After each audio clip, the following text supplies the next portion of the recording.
toy izao ndraiky avana ny teny zaraina zay omenantsika anio mahirata ara-panahy ampahiratra amin'ny masom-panahintsika no natongavan'i Kristy araka ny voasoratra amin'ny filazantsara ny Jaona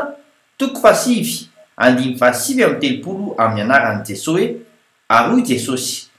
ho fitsarana no nahatongavako amin'izao tontolo izao mba hahiratra ny tsy mahiratra ary mba ho jamba kosa ny mahiratra mba hanekena fa amin'ny alalany no ahazoana famelan-keloka araka ny voasoratra amin'ny asan'ny apôstôly toko 10:17 amin'ny anaran'i Jesosy hoe izy no ambara amin'ny mpaminany rehetra fa amin'ny anarany no ahazoany izay rehetra mino azy famelan-keloka ho jamba kosa izay manday izany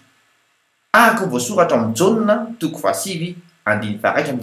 amin'ny anaran'i Jesosy hoe hoy Jesosy taminy raha jamba ianareo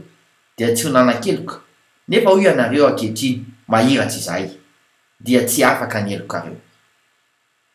vavaka isika ray eo aoka mba hahiratra ara-panahy malagasy amin'ny anaran'i Jesosy Kristy velona avy any Nazareta amen. Mandrapiona tompoko.